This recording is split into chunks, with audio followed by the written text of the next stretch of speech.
civil y un chorro de intervenciones imperialistas, porque había que echar abajo el primer estado obrero, y fracasaron, pero toda la economía sufrió gran desastre, porque todo estaba subordinado, bueno, en primer lugar, estaba subordinado a las necesidades de la guerra, después en la guerra civil, etcétera, la producción agrícola y agropecuaria en la Rusia revolucionaria se vino abajo. Entonces Lenin planteó lo que se conoció como la NEP, la nueva política económica. O sea que había que conceder un poco, hacer una serie de cambios tácticos para reanimar la vida económica en el campo.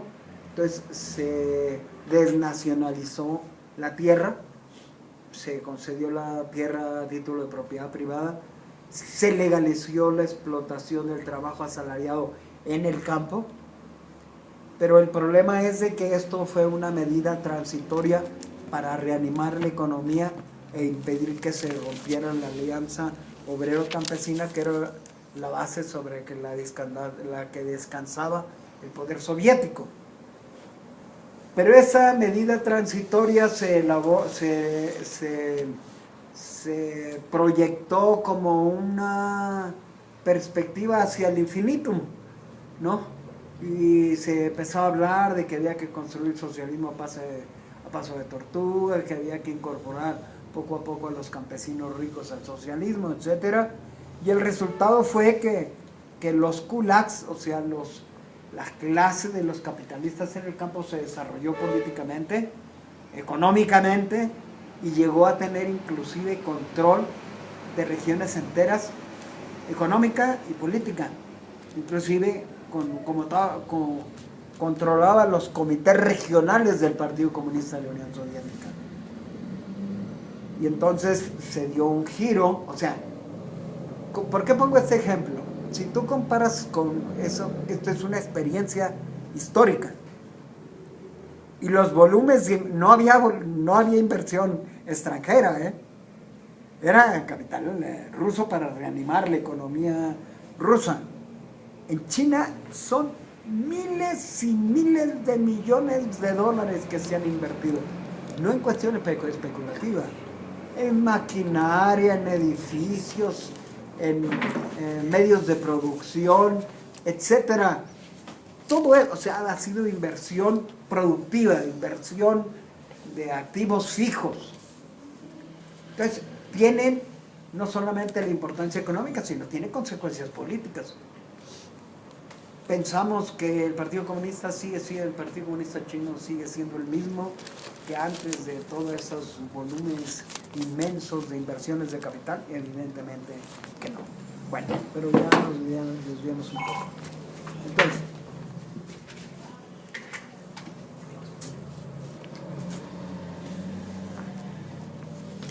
Entonces sí ha habido cambios. Una de las críticas, por ejemplo, que hace Antonio Negri, y ese es su peor criterio, dice, entiende por imperialismo la expansión del Estado Nacional más allá de sus fronteras, o sea, la expansión de control territorial. Cuando Lenin habla del imperialismo, habla del predominio del capital financiero. Aunque ha cambiado la cuestión de la dominación colonial, etcétera, pero se ha transformado en otras formas de control económico y de control político. Ya no hay colonias, pero hay una subordinación económica, una subordinación política, etcétera.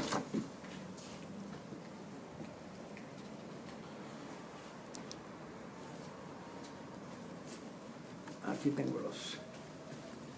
miren, cuando habla de la definición del imperialismo, dice, definición del imperialismo que contenga los 5 rasgos fundamentales siguientes. 1. La concentración de la producción y del capital hasta un grado tan elevado de desarrollo que ha creado los monopolios, los cuales desempeñan un papel decisivo en la vida económica. Esta característica sigue siendo válida, no ha desaparecido. Por el contrario, se ha acentuado. Y más porque cuando desaparece la Unión Soviética, etcétera, etcétera, o sea, se da la restauración capitalista, es un respiro para el capital. ¿Por qué? Porque es un mercado que se le había sido arrancado. Y entonces hay un proceso de inversión, a su nuevo mercado, ya no hay monopolio de comercio exterior por parte de Rusia, entonces hay mercancías, hay inversiones, hay capital, etcétera. Hay un proceso de ese tipo. ¿Quiere decir que ya el proceso está terminado? Bueno, es un proceso que está en desarrollo. Pero evidentemente, por ejemplo, toda la industria nacional, todas las fábricas, están siendo vendidas. Están siendo vendidas como parte del proceso de la restauración capitalista. El problema está en que siempre hay resquemor de los inversores, de los capitalistas, porque dicen, bueno, esto ya hicieron una revolución, ¿qué tal si se les ocurre hacer otra? Y entonces lo que invertimos, pues lo vamos a perder. Entonces también hay temor y en ese sentido no hay una fluidez del capital como lo quisiera la burguesía rusa. Bueno, la segunda dice, la fusión del capital bancario con el industrial y la creación sobre la base de este capital financiero de la oligarquía financiera. Yo creo que el predominio del capital financiero estuvo muy claro cuando estalló la última crisis de 2007 a 2009, que afectó a todo el mundo, a todo el mundo. No hubo un solo país que no tuviera, aunque la burguesía mexicana dice que no le afectó, que quién sabe qué más. ¿Cómo no lo va a afectar?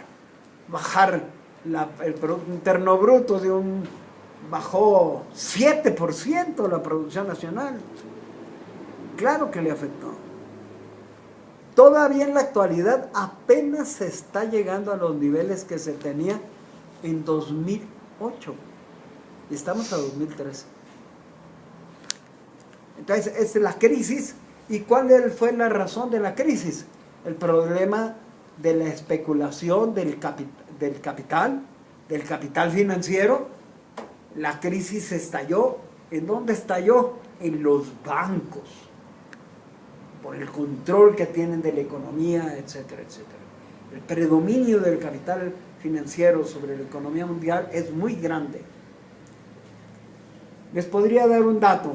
Actualmente hay un movimiento de compra-venta de mercancías y compra-venta de lo que podemos llamar actividades de compra-venta, actividades especulativas, que se compra moneda, que se compra acciones, que se compra a futuro la producción de granos, a futuro la producción de petróleo, etcétera, y todo eso es especulación,